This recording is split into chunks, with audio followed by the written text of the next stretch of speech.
Assalamualaikum warahmatullahi wabarakatuh. Selamat datang di channel Tidak Nyata. Sebelum kita mulai, coba absen dulu dari kota mana saja nih siap dengar kisah kali ini? Tulis kota kalian di kolom komentar. Jangan lupa untuk like, subscribe, dan nyalakan lonceng notifikasi agar kalian tidak ketinggalan cerita seru lainnya. Siapkan nyali kalian. Mari kita mulai ceritanya.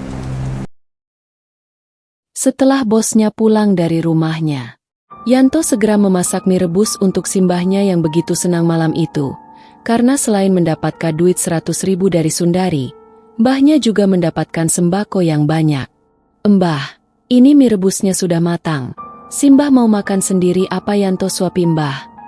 Tanya Yanto pada mbahnya sambil membawa 2 mangkok mie rebus. "Tak makan sendiri saja Le, kamu kan juga makan. Mosok simbah minta disuapi?" Jawab Mbah Satiem sambil merapikan duduknya. Kedua orang nenek dan cucunya itu pun sangat menikmati makan mie rebus dengan telur yang jarang sekali mereka bisa beli. "Enak banget yo Le. Simbah baru kali ini lo merasakan makan mie rebus. Pakai telur lagi, enak tenan," ucap Mbah Satiem sambil menyeruput kuah mie dengan sendoknya. "Jeh mbah, memang enak banget kok. Di dapur masih ada 4 bungkus lombah. Telurnya juga masih banyak. Besok kalau Yanto kerja dan Simbah pengen makan mie rebus, Simbah masak saja tinggal rebus terus masukin telur sama bumbunya yo mbah," pesen Yanto pada mbahnya yang masih sibuk menikmati mie rebus di mangkoknya. "Lio besok Simbah masak sendiri. Kamu kerja yang rajin yo Le. Jangan malas-malasan. Endak enak sama bosmu yang sudah baik pada kita." "Jeh mbah," jawab Yanto singkat. Pagi harinya Yanto sudah bersiap berangkat kerja setelah menyiapkan teh manis panas dan menaruh di meja untuk mbahnya yang belum begitu sehat. Namun ternyata pagi itu mbahnya sudah jalan-jalan ke warung membeli pecel. "Lo Simbah dari mana?" tanya Yanto pada simbahnya saat Mbah Satiem masuk ke rumah sambil menenteng plastik. "Simbah dari warung Le. Ini Simbah beli pecel sama tempe goreng. Kamu makan dulu Inil," jawab Mbah Satiem sambil membuka bungkusan plastik yang berisi 2 bungkus pecel dan tempe goreng. Yanto sudah sarapan mbah. Makan roti yang dibawa Bu Sundari semalam sama teh manis. Jadi Yanto sudah kenyang. Pecel itu buat Simbah saja semua. "Tapi itu beli pecelnya pakai duit tesopo mbah? Kan Yanto belum ngasih duit sama Simbah," tanya Yanto penasaran. "Pakai duit Simbah sendiri tole. Duit yang dikasih bosmu semalam itu lo tadi tak buat bayar hutang di warung sama buat beli pecel ini Le," jawab Mbah Satiem sambil menikmati enaknya pecel dan tempe goreng yang dibungkus pakai daun jati itu. "Itu di plastik masih ada sebungkus Le. Kalau kamu mau bawa ke tempat kerja, bawalah." "Endak usah mbah. Nanti sampean makan lagi saja. Sekarang Yanto berangkat dulu yo mbah," pamit Yanto sambil mencium tangan simbahnya itu. Yanto pergi bekerja tanpa sebuah firasat apa-apa. Dia tidak pernah berpikir kalau itu adalah pertemuan dan obrolan terakhir kalinya bersama simbahnya yang sudah membesarkan dengan penuh kasih sayang melebihi kasih sayang ibu kandungnya sendiri. Sesampainya di warung Sundari, Yanto dan Eko pun bekerja seperti biasanya. Mereka memang ditugaskan untuk saling membantu, yang satu mengambil piring kotor bekas pembeli sambil mengelap meja dan yang satu bertugas mencuci piring yang kotor. Jika warung belum waktunya buka, biasanya mereka berdua bekerja sama membersihkan warung. "Simbahmu sudah sehat tole?" tanya Sundari pada Yanto saat melihat Yanto sedang mengepel lantai warung. "Alhamdulillah sudah sehat Bet," jawab Yanto dengan sopan. "Syukurlah Le kalau sudah sehat," jawab Sundari sambil tersenyum. "Malam nanti adalah malam 1 Suro.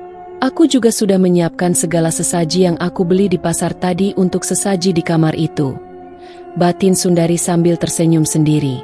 Menjelang siang pembeli di warung Sundari begitu ramai. Para pekerjanya pun hampir tak bisa beristirahat karena terlalu sibuknya. Dari pagi jam 10 saat buka warung hingga sore menjelang maghrib warung itu baru sepi karena semua dagangan sudah habis terjual. Setelah menutup warung dan membayar semua karyawannya, Sundari dan Edi cepat-cepat pulang mengendarai motornya. Sesampainya di rumah hari sudah gelap. Segera Sundari membawa bahan sesaji yang dibelinya di pasar tadi. Ada kembang telon, dupa, pisang raja, dan sesaji lainnya yang sudah komplit semua. Sundari pun menyalakan dupa lalu duduk bersila sambil membaca mantra. Kanjeng Ratu, di malam satu suro ini, sesaji saya sudah komplit semua, ambillah tumbal dariku. Ucap Sundari sambil menyembah di depan semua sesajinya di kamar rahasia itu. Sementara itu di rumah Mbah Satiem. Senja menjelang malam itu, Mbah Satiem ingin memasak mie rebus seperti yang dimasak Yanto kemarin malam. Dia mulai menyalakan api dengan kayu bakar di pawon tanahnya. Setelah api nyala segera dia taruh wajan satu-satunya yang dia miliki di dapur berdindingkan gedek bambu yang sudah lapuk itu. Menjelang maghrib di desa itu hari sudah mulai gelap. Karena memang desa itu di lereng gunung dan kala itu tak banyak orang yang bisa pasang listrik. Mbah Satiem pun menyalakan lampu ublik di dapurnya yang mulai gelap agar dia bisa memasak dengan jelas. Setelah menaruh wajan kecil di atas tungku pawon, segera dia tuang air setengah gayung. Lalu menutup air di dalam wajan itu dengan tutup panci agar cepat mendidih. Saat Mbah Satiem meraih kemasan mie rebus dan telur di meja dapurnya, sekilas dia melihat seperti ular yang merayap di bawah mejanya. Segera Mbah Satiem mengambil lampu ublik di mejanya untuk menerangi bawah meja yang tadi nampak seperti ada ular merayap. Namun ternyata tak ada ular di bawah meja itu. Perasaan kayak ada ular lewat situ tapi kok ndak ada yo? Mungkin pikiranku saja. Kalaupun ada ular paling ular lar angon yang biasanya di papringan atau sawah belakang rumah itu. Ucap Mbah Satiem yang tak begitu peduli dengan ular tadi, karena di belakang rumahnya ada banyak pohon bambu dan ada sawah tetangganya. Baginya sudah terbiasa melihat ular. Pelan-pelan Mbah Satiem membuka bungkus mie instan itu lalu memasukkan ke dalam wajan yang berisi air mendidih, serta memasukkan bumbunya juga menambahkan telur ke dalam wajan yang sudah berisi mie tadi. Segera Mbah Satiem mengambil mangkuk di rak piring kuno yang terbuat dari kayu. Namun belum sempat dia meraih mangkok di rak, di depan Mbah Satiem nampak ular besar sekali berwarna hitam bahkan besarnya hampir sebatang pohon kelapa. Ular itu mengangkat tinggi kepalanya hampir sejajar dengan Mbah Satiem yang berdiri menggigil ketakutan itu. Duh Gusti, makhluk opo iki? Ucap Mbah Satiem sambil mengarahkan lampu ublik yang dipegangnya ke arah kepala ular besar itu. Nampaklah wajah ular itu seperti wajah manusia dengan rambut yang panjang. Segera Mbah Satiem memutar badannya dan berniat ingin lari. Namun tubuhnya seperti terpaku di tanah pijakannya. Satiem, kamu tidak akan bisa lari dariku, karena kamu adalah milikku. Suara seorang perempuan itu terdengar menyeramkan dari arah ular besar di belakang Mbah Satiem yang tubuhnya tak bisa digerakkan itu. Siapa sampean? Tanya Mbah Satiem dengan menahan rasa ketakutannya. Kamu harus ikut denganku untuk menjadi budakku. Suara itu terdengar lagi dari makhluk menyeramkan itu. Emoh, endak mau aku jadi budakmu, kamu pasti setan. Jawab Mbah Satiem sambil mencoba membaca bismillah dan menyebut asma Allah. Namun lidahnya keluh dan mulutnya tak bisa lagi digerakkan. Tiba-tiba ular raksasa itu membanting tubuh Mbah Satiem ke lantai tanah di dapur itu. Kemudian menimpanya dengan rak kayu yang sudah tak begitu kokoh itu hingga panci piring dan semua yang ada di dalam rak itu pun menimpanya hingga berantakan. Mbah Satiem meninggal seketika bersama hilangnya sosok ular raksasa di dapur itu. Yanto yang tak punya firasat buruk malam itu, pulang dari warung Sundari masih bercanda seperti biasanya dengan Eko sepanjang jalan hingga saat sampai di depan rumahnya. Yan, rumahmu kok gelap gitu tule? Opo kamu ndak beli minyak tanah untuk lampu ublikmu? Tanya Mbak Yuni pada Yanto. Minyak tanahku masih banyak lo bulek. Simbah kemana yo? Kok endak nilain lampu ubliknya? Jawab Yanto dengan raut cemas. Cepet masuk rumah mule. Mungkin mbahmu sudah tidur. Bulek, jangan pulang dulu ya. Aku tak masuk dulu lihat Simbah. Takutnya Simbah ndak ada di rumah. Yo wes, ayo tak temani masuk sekalian le. Sambil tak nengok mbahmu. Jawab Mbak Yuni yang ikut masuk ke dalam rumah Yanto yang gelap gulita karena tak ada lampu ublik yang dinyalakan. Yanto Sera mengambil lampu ublik lalu menyalakan dengan korek api yang selalu dia bawa setiap hari karena untuk jaga-jaga jika pulang malam. Yanto mencari simbahnya ke bilik kamar mbahnya bersama Mbak Yuni. Namun Yanto dan Mbak Yuni tak menemukan Mbah Satiem di kamarnya. Lo, di kamarnya Simbah ndak ada bulek. Simbah kemana ya? Tanya Yanto dengan wajah cermas. Le, bau opo iki? Mirip bau gosong masakan lo. Tanya Yuni sambil mengendus bau seperti bau masakan yang gosong. Mbak Yuni dan Yanto bergegas ke dapur dan benar saja mereka terkejut dengan apa yang mereka lihat. Api di dalam pawon itu masih ada baranya dan ada wajan di atas tungku dengan masakan yang sudah gosong. Nampak semua perabotan pan piring, gelas dan lainnya berserakan di lantai tanah itu. Yanto dan Mbak Yuni berteriak bersamaan saat melihat tubuh Mbah Satiem sudah meringkuk di bawah rak kayu yang roboh. "Simbah, bangun!" Mbah teriak Yanto sambil menangis mencoba membangunkan Mbah Satiem yang meringkuk di lantai itu. Mbak Yuni langsung berlari keluar rumah berteriak-teriak meminta tolong pada warga sekitar, yang membuat warga pun berbondong-bondong menghampiri Mbak Yuni. "Tolong! Mbah Satiem jatuh di dapur tertimpa rak kayu," ucap Mbak Yuni dengan cepat sambil menarik tangan salah satu warga untuk masuk ke dapur Mbah Satiem. Warga pun segera mengangkat tubuh Mbah Satiem dan dibawa ke ruang tengah yang sudah digelari tikar oleh salah satu warga yang datang malam itu. "Innalillahi wa inna ilaihi rojiun, Mbah Satiem sudah meninggal," ucap salah satu warga yang tak membopong tubuh Mbah Satiem dari dapur. "Simbah, bangun Mbah. Jangan tinggalkan Yanto. Yanto ndak punya siapa-siapa selain Simbah." Tangis Yanto memilukan semua warga yang datang ke rumah itu. Mbak Yuni segera memeluk Yanto yang menangis meronta-ronta. Bahkan dengan berlinang air mata Mbak Yuni terus memeluk bocah lelaki itu sambil mencoba menenangkannya. "Sabar Le, kamu masih punya Bulek. Lihat Bulek ada di sini lecah bagos. Yang kuat, yang sabar yo." Dengan suara bergetar Mbak Yuni menenangkan Yanto yang masih saja menangis di dekat jasad simbahnya. Warga segera memanggil Pak RT dan seluruh perangkat desa untuk mengurus jenazah Mbah Satiem, dan seluruh warga pun malam itu datang ke rumah Yanto untuk mencari tahu apa yang sedang terjadi. Tak seperti malam-malam biasa rumah Yanto yang gelap hanya diterangi 2 lampu ublik. Malam itu rumah Yanto sangat terang dengan beberapa lampu petromah yang dipinjamkan oleh para warga. Tampaklah tubuh Mbah Satiem yang kurus terbujur kaku berselimutkan kain jarik di lantai tanah heralaskan tikar pandan, dikelilingi para tetangganya yang sedang membaca Yasin. Para warga sepakat untuk menguburkan jasad Mbah Satiem besok siang, karena hari sudah larut malam. Saat melihat Eko di antara para warga yang datang, Mbak Yuni memanggil bocah lelaki temannya Yanto itu untuk mendekat. "Leko, kamu tahu kan rumahnya Sundari adik Bulek? Bos kamu?" tanya Mbak Yuni pada Eko. "Jeh Bulek, saya tahu," jawab Eko dengan sopan. "Kamu sekarang ke sana Yole, bilang sama adik Bulek itu, kalau besok Bulek, Yanto juga kamu ndak bisa masuk kerja, karena simbahnya Yanto meninggal," perintah Mbak Yuni pada Eko. "Jeh Bulek." Eko berangkat sekarang. Eko pun pergi ke rumah Sundari malam itu ditemani 2 orang teman seumurannya. Walaupun mereka bertiga takut karena sudah malam gelap dan malam itu adalah malam satu suro yang menurut orang-orang adalah malam sakral yang angker. Tapi demi temanya Yanto mereka tetap memberanikan diri pergi ke rumah Sundari yang jauh. "Kulonun, permisi." "Tok tok tok," ucap Eko sesampainya di rumah Sundari dengan keringat dingin membasahi pelipisnya, karena rasa takutnya di jalan. "Monggo." "Lo Eko, ada apa kamu kesini malam-malam gini Le?" tanya Sundari terkejut melihat kedatangan Eko dan ternan temannya itu. "Maaf Bu jika kedatangan kami kesini mengganggu istirahat Ibu. Kami kesini disuruh Bulek Yuni untuk memberitahu Ibu kalau besok Bulek Yuni dan Yanto ndak bisa masuk kerja Bu," jawab Eko dengan sopan. "Lah kenapa Leko mereka ndak bisa masuk kerja?" tanya Sundari penasaran. "Simbahnya Yanto meninggal tadi Bu," jawab Eko dengan sedih. "Innalillahi wa inna ilaihi rojiun. Lah katanya sudah sehat kok malah meninggal tole?" tanya Sundari pura-pura kebingungan.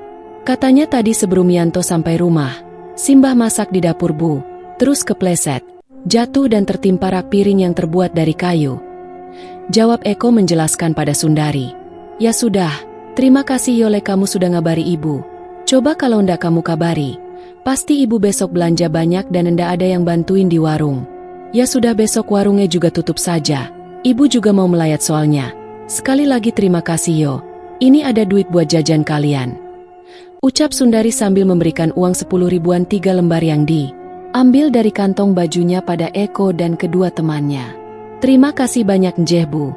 Kami pamit dulu," pamit Eko dan kedua temannya dengan wajah senang, karena diberi uang 10 ribu seorang sambil berialu dari rumah Sundari. Mereka bertiga pulang dengan wajah sumringah. Rasa takutnya saat berangkat tadi tak lagi dirasa saat pulang, karena mereka mendapat uang jajan yang banyak dari Sundari. Setelah ketiga bocah itu pergi dari rumahnya, Sundari pun menutup pintu dan menguncinya karena hari sudah larut malam. Sundari berjalan santai lalu duduk di kursi ruang tamunya. Wajahnya yang kini tampak terawat karena setiap hari berdandan itu terlihat senang sekali. Dia sedang menunggu kegembiraan yang akan diterimanya nanti saat malam satu suro itu telah lewat tengah malam. Waktu menunjukkan pukul 11 malam, Sundari menuang kembang telon atau kembang 3 jenis, yaitu mawar, kantil dan kenaga, ke dalam ember besar di kamar mandinya lalu segera dia mandi kembang sambil merapalkan mantra yang sudah diajarkan oleh Rahayu hingga selesai, dan dia pun keluar dari kamar mandi. Setelah selesai mandi kembang dan sudah mengenakan pakaian rapi, Sundari pun masuk ke dalam kamar rahasianya itu saat Edi juga anaknya sudah terlelap tidur. Dengan rambut masih basah dan terurai Sundari duduk bersila di depan sesaji yang dia sediakan sore tadi, lalu menyalakan 2 dupa, dan kembali merapalkan mantra-mantra sambil memejamkan matanya. Hampir 2 jam Sundari duduk bersila sambil merapalkan mantra. Tepat jam 1 dini hari Sundari merasakan hembusan angin di wajahnya, serta aroma bunga sedap malam yang memenuhi ruangan kamar itu membuat Sundari terbuai lalu membuka kedua matanya dengan tak henti merapalkan mantra. Mata Sundari terbelalak tak percaya melihat apa yang ada di hadapannya itu. Di depan tempatnya bersila ada uang 50 ribuan gepok-gepok. Segera Sundari menyembah dan menghaturkan terima kasih pada Kanjeng Ratu, yang walau tak menampakkan wujudnya tapi Sundari merasakan kehadirannya saat itu. Setelah dirasa Kanjeng Ratu sudah pergi, Sundari segera memegang gepokan uang 50 ribuan itu lalu menciumnya dengan rasa senang. Segera dia menghitung jumlah gepokan uang itu kemudian menyimpannya di sebuah peti dari kayu yang sudah dia siapkan. Sebelum tidur Sundari menyimpan peti kayu berisi gepokan uang itu di kolong tempat tidurnya. Karena dia belum punya tempat yang aman seperti Rahayu yang menyimpan uangnya di brankas, Sundari ingin menggunakan uang itu untuk membuka warung baru lagi. Jam 4 pagi Edi membangunkan Sundari untuk belanja ke pasar. Namun Sudar tak mau bangun. "Buk, cepet bangun dong Buk, nanti kita kesiangan loh," teriak Edi di dekat telinga Sundari. "Hari ini kita tutup dulu Pak. Simbahnya Yanto semalam meninggal. Mbak Yuni dan anak-anak itu hari ini ndak masuk kerja. Lagian kita juga harus melayat nanti," jawab Sundari dengan mata masih terpejam. "Innalillahi wa inna ilaihi rojiun. Simbahnya Yanto meninggal Buk. Ibu tahu dari siapa?" tanya Edi penasaran. "Semalam jam 10 lewat. Eko kesini Pak. Ngabari ibu kalau besok semua ndak masuk kerja karena mbahnya Yanto meninggal. Kasihan Yanto dong Buk. Dia hidup sebatang kara." Jawab Sundari dengan mata masih ngatuk tak begitu menghiraukan perkataan Edi. Matahari sudah tampak pagi itu. Sundari dan Edi pun sudah berdandan rap dan bersiap-siap berangkat melayat ke rumah Yanto dengan mengendarai motornya. "Wah Ibuk sekarang cantik banget loh Buk. Wajah Ibuk seperti muda lagi. Putih bersih dan cantik banget," puji Edi pada Sundari yang memang terlihat semakin cantik dan muda lagi itu. "Ah, Bapak bisa saja ngerayu Ibu," jawab Sundari sambil tersipu malu. "Bapak enggak lagi merayu lo Buk. In beneran, Ibuk sekarang cantik banget." Edi benar-benar terpesona dengan kecantikan istrinya yang baru dia sadar itu. Ternyata mantra yang diajarkan Rahayu untuk mandi kembang agar wajahku cantik dan muda lagi itu benar-benar ampuh batin Sundari sambil tersenyum puas. "Pak, embo kita pergi ngelayatnya jalan kaki saja. Endak usah naik motor biar endak mencolok banget loh. Kan endak enak dilihat orang-orang," ucap Sundari saat suaminya sedang manasin mesin motor. "Tayo kenapa Tobuk? Justru kita bisa memamerkan motor kita in loh. Kan desanya Mbak Yuni juga belum ada yang punya motor," jawab Edi sambil tersenyum. "Justru itu yang bikin orang penasaran Pak. Kan dulu kita melarat banget. Belum ada setahun sudah banyak harta. Nanti kalau ada yang curiga kita punya pesugihan terus mengira menumbalkan mbahnya Yanto yang mening satu. Karena Yanto kerja di warung kita gimana coba?" bisik Sundari pada suaminya itu. "Iya juga ya Buk.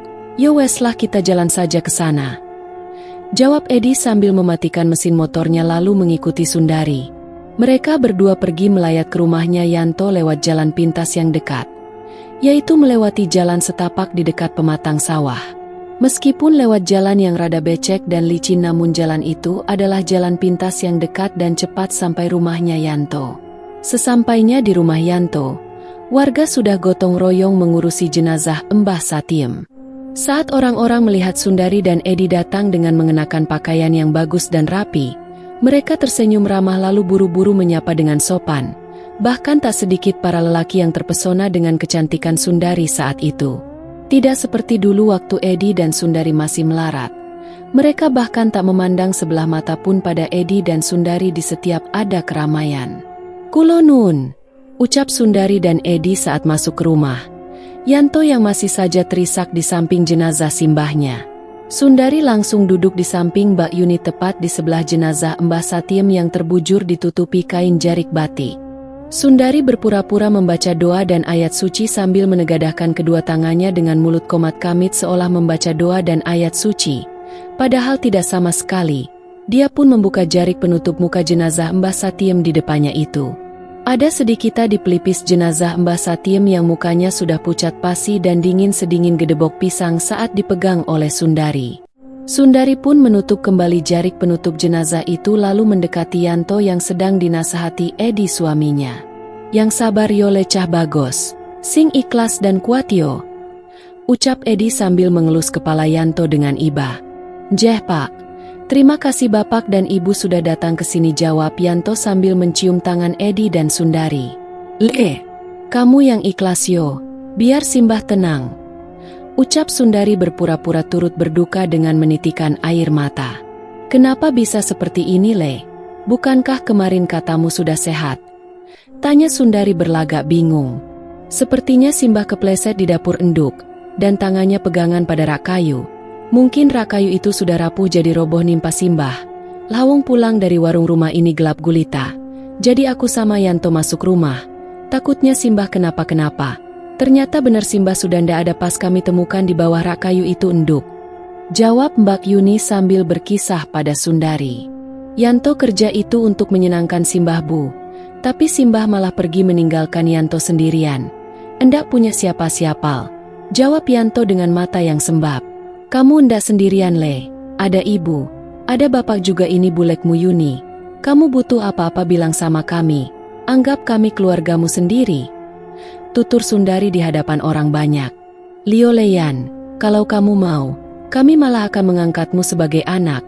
Kamu bisa tinggal dengan kami di rumah kami atau mau tinggal di warung kami terserah mau emule. Jadi jangan anggap kamu tak punya siapa Fea lagi," ucap Edi sambil mengelus kepala Yanto. Mendengar ucapan Edi dan Sundar, semua warga yang ada di tempat itu mulai menaruh simpati pada pasangan suami istri itu. "Maaf Mas Edi, opo sampean bener mau mengangkat Yanto jadi anak angkat sampean?" tanya Pak RT pada Edi. "Jeh bener Pak. Itu pun kalau Yanto mau. Soalnya saya sudah menganggap Yanto ini seperti keluarga sejak dia kerja di warung saya. Kerjanya rajin. Anaknya sopan santun tidak neko-neko. Itulah yang membuat kami sangat menyukai Yanto dan sudah menganggapnya seperti keluarga sendiri," jawab Edi dengan tegas. "Syukurlah kalau Mas Edi dan Mbak Sundari punya niat mulia seperti itu. Sebenarnya kami para warga juga sangat iba dengan Yanto yang kini sendirian. Tapi apalah daya kami Mas. Hidup kami pun sangat sulit," jawab salah satu warga yang hadir di situ. "Ya sudah bapak-bapak, kalau begitu mari segera kita urus dan kita makamkan jenazah almarhumah sekarang. Bukankah lebih cepat itu lebih baik?" ucap Pak RT yang segera menyuruh para warga lain untuk bersiap-siap mengkafani jenazah, memasukkan ke dalam peti lalu mensolatkan jenazah di masjid desa. Setelah itu langsung dibawa ke pemakaman. Edi dan Sundari pun turut mengantar jenazah Mbah Satiem ke pemakaman bersama Mbak Yuni dan juga Yanto. Sebenarnya Sundari sangat penasaran dengan jasad Mbah Satiem yang dah di dalam peti mati itu. Apakah sama seperti jasad anaknya waktu hendak dimakamkan dulu, yang jasadnya berubah menjadi gedebok pisang? Tapi rasa penasaran Sundari pun turut dikubur dalam-dalam. Dia tak mau mengambil resiko besar dicurigai warga, hanya karena rasa penasarannya.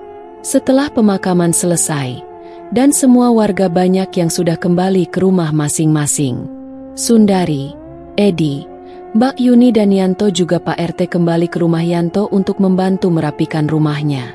Yanto terduduk lemas di lantai beralas tikar dan bersandar pada tiang rumahnya. "Kamu sudah makan Le?" tanya Sundari pada Yanto. Yanto hanya mengelengkan kepala sambil menatap kosong. "Ya sudah, ibu bikinkan makanan yo," ucap Sundari yang bergegas ke dapur menyusul Mbak Yuni. "Mbak, Yanto belum makan dari semalam itu loh."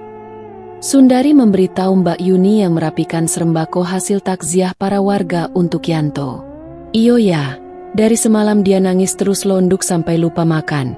Ya sudah, tak masakin mie rebus ini saja yo pakai telur," jawab Mbak Yuni yang segera menyiapkan segala piranti untuk masak mie di tungku pawon itu.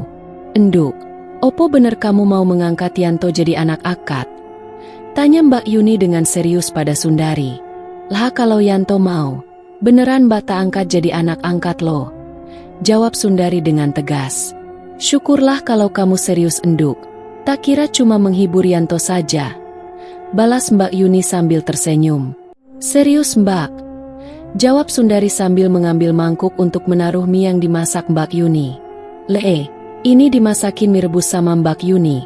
Dimakan yo Le, jangan sampai kamu sakit," ucap Sundari sambil menaruh semangkuk mie rebus pakai telur di hadapan Yanto. Kembali Yanto teringat mbahnya yang meninggal karena jatuh di dapur saat memasak mie rebus. "Dimakan tole, nanti kalau kamu ndak mau makan terus sakit malah simbahmu ndak tenang di alam sana," ucap Mbak Yuni yang membuat Yanto ketakutan. Lalu segera memakan mie rebus yang sudah dihidangkan itu. "Enduk, kalau melihat Yanto seperti itu, aku opo yo bisa kerja besok? Endak tega aku ninggalin dia sendiri Enduk," keluh Mbak Yuni pada Sundari. "Sabar Mbak, besok kalau sampean belum bisa masuk yo tak jualan sedikit saja sama Mas Edi. Lagian Eko kan adal," jawab Sundari sambil tersenyum. Saat hari sudah sore, Sundari dan Edi berpamitan pada Yanto untuk pulang. "Le, ibu pulang dulu yo. Soalnya besok kan ibu jualan di warung. Kalau nanti kamu sudah kuat dan baikan kamu ikut ibu ya. Tinggal sama ibu juga boleh. Atau mau tinggal di warung nanti biar dibuatkan kamar di warung," ucap Sundari pada Yanto. "Jeh Bu, terima kasih atas kebaikan ibu dan bapak," jawab Yanto dengan raut yang sedih. "Ini terima sebagai uang duka dari ibu Yole. Jangan dihitung jumlahnya tapi hitung keikhlasan ibu membantu Mule." Sundari menyerahkan amplop coklat berisi uang 1 juta sambil tersenyum. "Endak usah repot-repot Bu, saya sudah terbantu dengan kebaikan ibu selama ini," ucap Yanto dengan rasa canggung menerima amplop itu. "Sudah ndak opo-opo, terima saja ya buat pegangan kamu kalau butuh apa-apa nanti. Sekarang ibu pulang dulu," pamit Sundari lalu beranjak meninggalkan Yanto yang masih penuh duka itu. "Duit 1 juta itu tak seberapa Le, dibandingkan yang aku dapatkan dari kematian mbahmu," batin Sundari sambil berlalu dari rumah Yanto. Yanto penasaran dengan isi amplop coklat yang dia pegang itu, lalu membukanya. Mata Yanto melotot terkejut melihat banyaknya duit yang diberikan Sundari padanya itu. "Alhamdulillah, banyak banget, ini semua 1 juta," ucap Yanto sambil tersenyum memegang duit yang banyak itu. Di masa itu uang 1 juta begitu banyak nilainya. Bahkan tak semua orang bisa memiliki uang sebanyak itu. Apalagi Yanto hanyalah bocah remaja tanggung dari keluarga sangat miskin. Bisa memegang uang 100.000 saja sudah merasa kaya raya. Apalagi sampai memiliki uang 1 juta. Itu bagaikan seorang jutawan muda saja. "Le, ini uang takziah dari para pelayat. Mau kamu hitung sendiri atau bulek hantuin?" tanya Mbak Yuni pada Yanto. "Kita hitung bareng saja bulek," jawab Yanto sambil tersenyum. "Alhamdulillah Le, semua dapat 300.000. Nanti kasih ke Pak RT 60.000 yo Le, buat ganti uang Pak RT yang dipakai beli peti mati tadi pagi. Kalau yang lainnya sudah dari para warga, kamu tak perlu ganti, cuma yang buat beli peti mati saja ya. Endak enak sama Pak RT, dia sudah mondar-mandir dan beli peti mati pakai duitnya," tutur Mbak Yuni pada Yanto. "Itu duitnya sampean bawa saja bulek untuk tahlilan sampai 7 hari. Tolong belanjakan apa saja kebutuhannya. Saya ndak mengerti itu semua bulek. Nanti juga tolong kasih ke Pak RT sekalian," jawab Yanto sambil menyerahkan uang 300.000 itu pada Mbak Yuni. "Iyo Le, wes tak uruse kabeh kalau gitu," ucap Mbak Yuni sambil menyimpan duit itu. Malam pun tiba. Banyak warga yang datang untuk tahlilan di rumah Yanto. Saat malam sudah semakin larut, semua warga yang datang tahlilan dan yasnan pun sudah puking semua. Tinggallah Yanto dan Mbak Yuni juga dua orang tetangganya yang tak tega meninggalkan Yanto sendiri malam itu dan memutuskan untuk tidur di rumah Yanto. Mereka berempat tidur di lantai beralaskan tikar di ruang tengah rumah tua peninggalan simbahnya Yanto itu. Malam itu Yanto seperti ditarik dan dibawa ke sebuah istana bagus yang penuh emas permata. Yanto berjalan sendirian di dalam istana itu tanpa tujuan. Dia hanya melangkah menuruti kata hatinya. Langkah Yanto baru terhenti di dekat sebuah aula luas. Lalu dia masuk ke aula itu berjalan terus hingga ke belakang aula. Yanto sangat terkejut sesampainya di belakang aula. Dia melihat begitu banyak manusia diperbudak dengan segala pekerjaan. Bahkan tak sedikit yang disiksa dicambuki oleh para pengawas yang berwajah sangar dan menakutkan. Yanto sangat ketakutan. Badannya menggigil. Menyaksikan budak-budak itu disiksa, hingga dia berbal arah lalu berlari keluar aula yang dilewati tadi. Yanto terus berlari hingga sampai di sebuah ruangan seperti tempat menumbuk padi. Ada lesung alu dan bertumpuk-tumpuk gabah. Dia juga melihat beberapa ibu-ibu menumbuk padi tak henti. Bahkan ada yang tangannya sampai terkelupas hingga nampak tulang-tulangnya karena memegang alu, namun masih saja bekerja menumbuk padi. Yanto bergidik menyaksikan pemandangan itu, namun yang tak kalah membuatnya terkejut adalah saat dia melihat seorang perempuan tua sedang menampis beras di tampah yang dia pegang. Perempuan itu terus saja menampis tiada henti. "Simbah, Simbah!" Yanto memanggil perempuan itu, tapi perempuan itu seperti tidak mendengar panggilan Yanto yang berteriak-teriak itu. Yanto berlari ingin mendekati simbahnya itu namun dia seperti terhalang dinding kaca transparan yang tebal. Yanto mencoba menendang dinding kaca itu dan memukulinya namun dinding kaca itu sangatlah kuat. Ini Yanto, Mbah. Ayo pulang. Simbah. Teriak Yanto berkali-kali membuat Mbak Yuni dan kedua tetangganya terbangun dari tidurnya dan mendekat ke Yanto yang masih berteriak-teriak dengan mata terpejam itu. "Li! Yanto! Bang Li! Tole bangun!"